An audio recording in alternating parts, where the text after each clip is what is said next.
Welcome to TAD Network. My name is Konkra Maujo.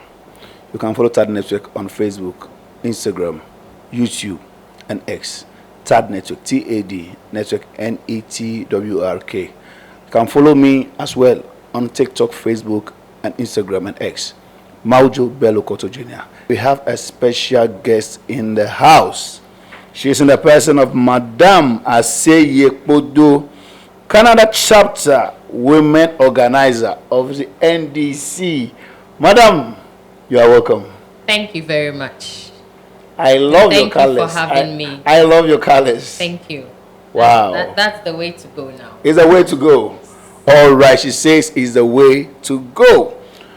All right. I want us to discuss one or two stuffs. With regards to COVID. I think COVID hit COVID-19, so it means it started in 2019 and then became severe in 2020. COVID hit almost every part of the world. And then we saw effects of COVID. Some challenges, economic issues, health issues, and all that. But let's say we are 4 years away from COVID.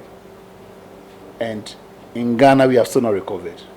Because things keep rising, price of things keep going up. And once you complain, you hear either a minister of state or the president saying it's because of COVID. Is this same in Canada? Thank you very much for that question. First of all, I would like to take this opportunity to greet your viewers and also thank TAD Multimedia for having me. Yes, we had COVID and it was a global situation. And I am of the opinion that Africa was the less hit continent when it comes to COVID. We did not really experience COVID. When you take out South Africa, the rest of the African countries, the COVID effect was moderate. And even those in Ghana, we would like to take the glory that it was policies and steps that were put in place. I can tell you that it was none of those. I believe that there was a God factor somewhere that just had mercy on Africa, because what we experienced out there, if the same measure had hit Africa, I don't know what would have happened. We would have been wiped out completely. I can tell you that.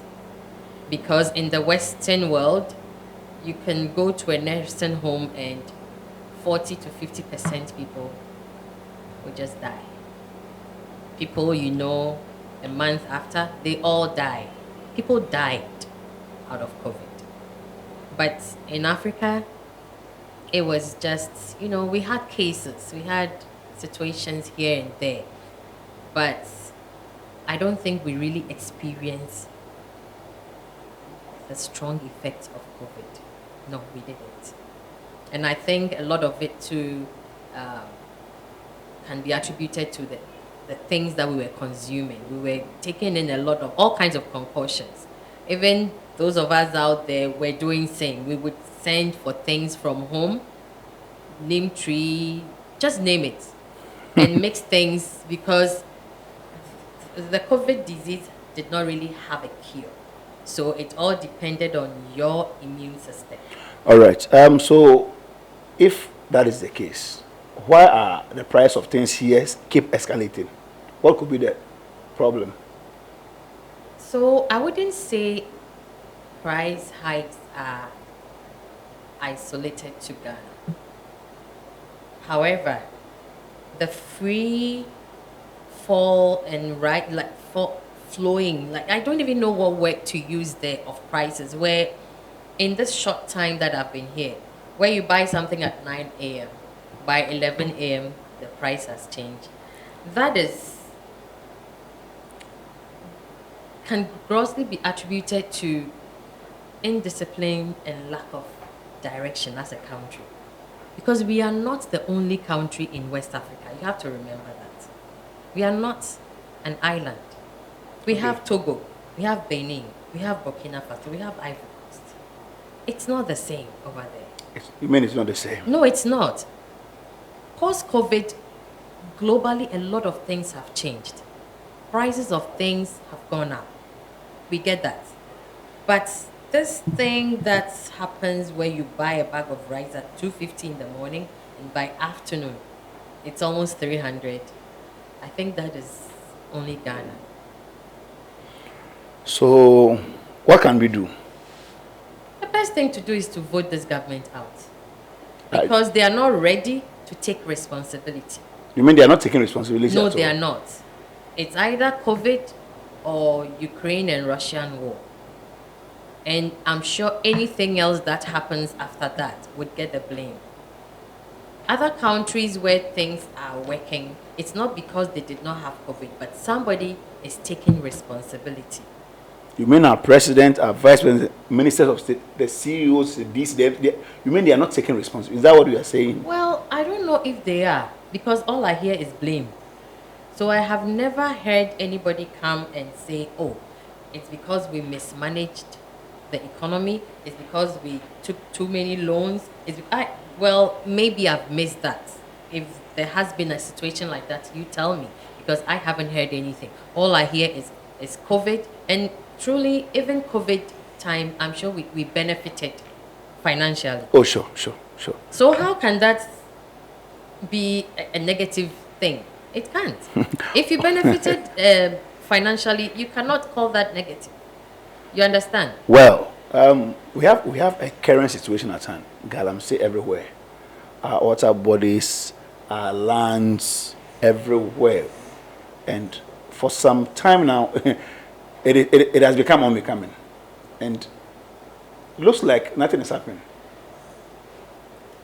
What do you think? You have been here for a while, so what do you see?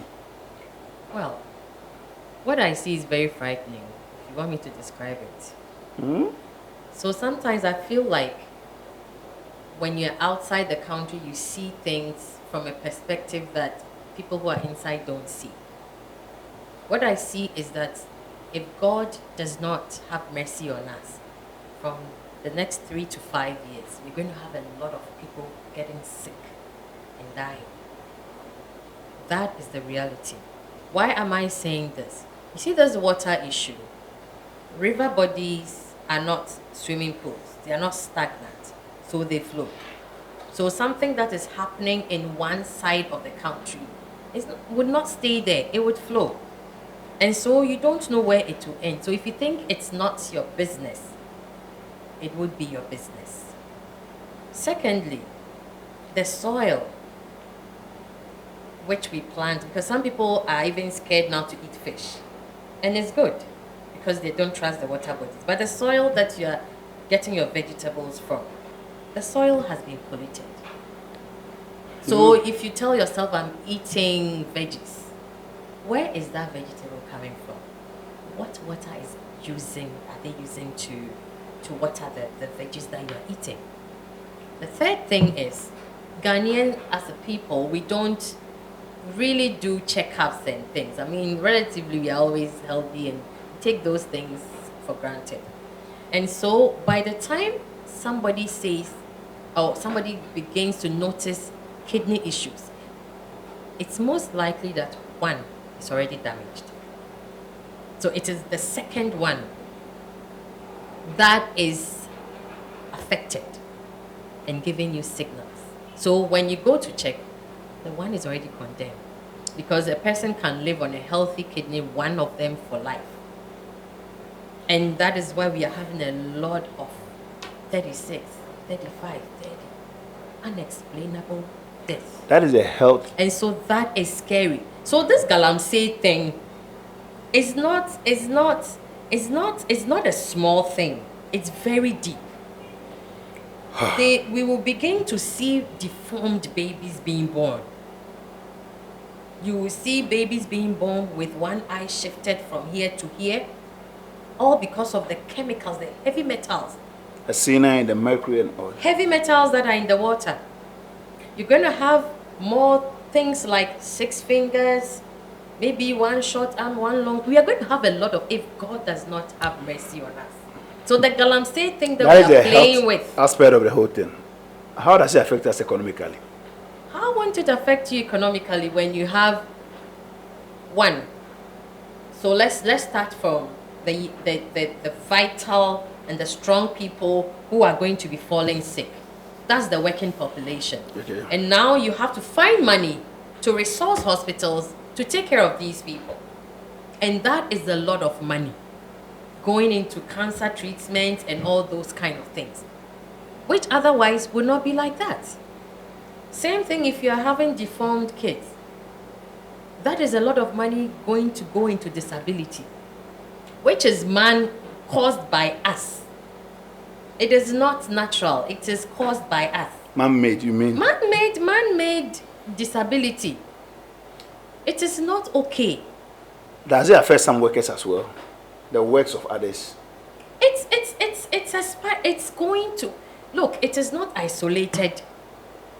Because it will get to a point, if this thing is not taken care of, if government does not change hands, because we have people saying that galamsey no ye jaya yebe luzi abano and all those kind of things. Why is government not taking action? So, this is my opinion. When the rot is coming from the head, how will the head take action? You mean like the head, like Kobe head, or is that what you mean? If the rot is coming from the top, from the seat of government, seat of the president, because everybody who is pointing fingers at the presidency. And so if the presidency or the people surrounding the president are involved in this, who is going to call who to order? So in a summary, you mean no action is being taken because the seat of president have a hand in the whole thing? That is what it looks like. That is what you see? That is what it looks like. Because I heard the president actually calling out His Excellency President John Dramani to tell him what he will do about Galamsey. How is that your business? You have your government. You are in leadership now. You've caused the mess. You have the power. Fix it. Why are you calling somebody else to do that? It means you don't have the power. Meanwhile, he promised Ghanaians that he's putting his presidency on the line. Let's say that he can't solve it. He's tried. If he's a man of integrity, he will step down. So that tells me that it was all political talk. Oh, but he didn't mean it. But he said a new leader. That was years after. He put his presidency on the line in 2017. Yes. In 2023, he said a new leader. That was just him giving his handing over notes. So could a new leader be the vice president? The new leader cannot be the vice president. Why do you say because cannot? He is ruling with him. So if there is something... He's a mate too. He's not the driver. You know, have you sat in Trotro before? Sure. So Always. if you sit in Trotro and the driver is doing something wrong, sometimes he can't see. So it's for you, the mate, to nicely and politely tell the driver, no, there's danger here. So if you can't do that, you have never, in all these almost 8 years, you've never pointed out anything wrong. And then suddenly you try to disassociate yourself. So you mean Baumia cannot be trusted to be our next He president? cannot be trusted. So I get scared when I see people who are still following him. Well, It's Madam scary. Aseye said we can't trust Baumia. No, we can't. Let's move to the next issue. Just last Sunday, 13th of October, a mayhem happened around Mamubi where some followers of the New Patriotic Party clashed with some people of the National Democratic Congress. Let's have a look at the video and then we can comment on it.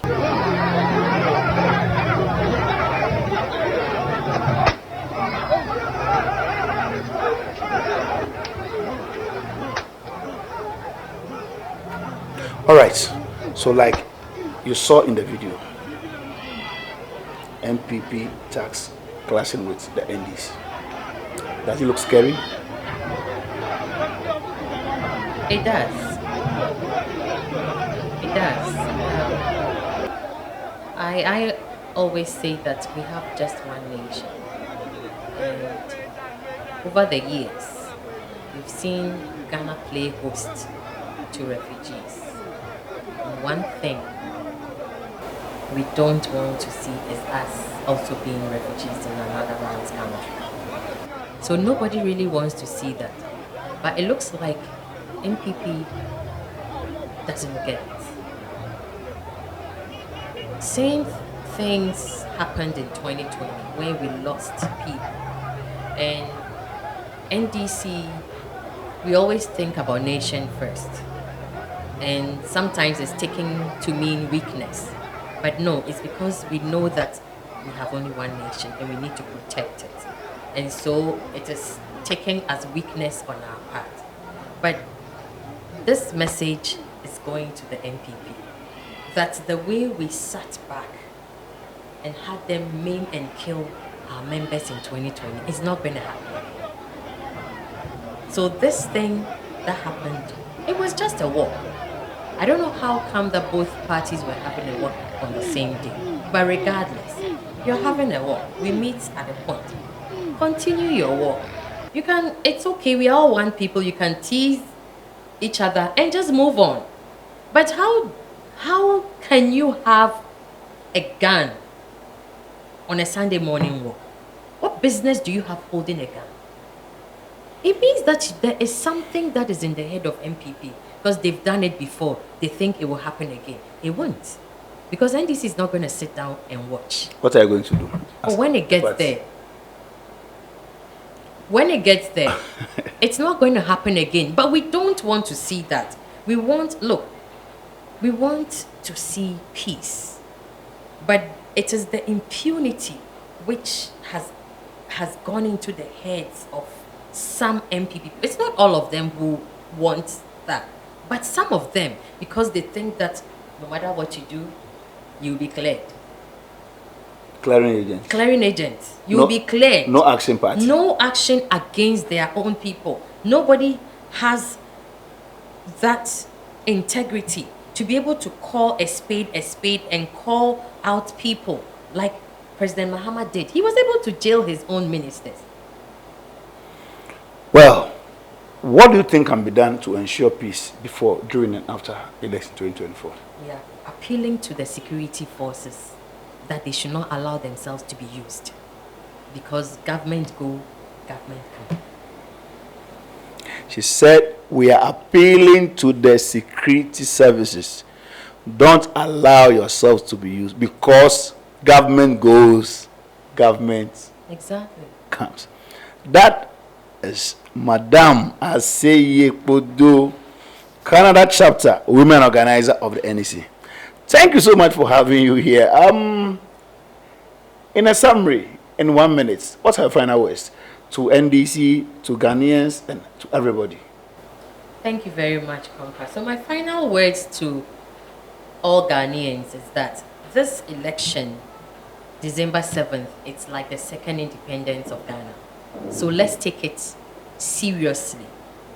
It is not, let's leave out partisan politics from it. Yes, you are going to be voting for parties, but if you look at the issues going on, if these same people are the ones who have caused these issues, what do you think will happen when you hand over the country to them again? You will not have a country. So I'm appealing to Ghanaians to vote right on that day. Do not wait. Get up early, go and vote. Go home, wait for the evening. How do you mean vote right? Vote right. Vote for the right person. The only person that can save us is His Excellency John Dramani Mahama. And when you vote for him, do not vote skirt and blouse. Because if you vote for him and you put somebody else as the member of parliament, you are doing him no good. So vote for him and vote for your PC. No skirt and blouse. We want full dress. No skirt and blouse. And we are appealing to the EC to do the right thing. What is Mama's number on the ballot? Number 8. Number 8. Yes. And look for the umbrella. His Excellency John Dramani Mahama, the umbrella, number 8. Make sure you vote and your thumb does not go outside of the box. And we are appealing to our polling agents to stay alert. Vote right, vote number 8, vote the umbrella. Yes. And polling agents, you have to have your eyes wide Open. Thank you so much, Madam Aseye Kpodo. Thank you for having me. Canada chapter women organizer of the NDC. Of course, I think we had a very good discussion. Like I've always told you, my name is Konkra Maujo Bello Koto. You can always follow me, Mauju Bello Koto Jr. on Facebook, YouTube, TikTok, and X. This is Tab Multimedia, Tab Network. Follow us, Tab TAD Network NETWORK on YouTube, Facebook, Instagram, and X. I will see you some other time. But in the meantime, I'm out of here. Thank you so much for having me here. Bye-bye.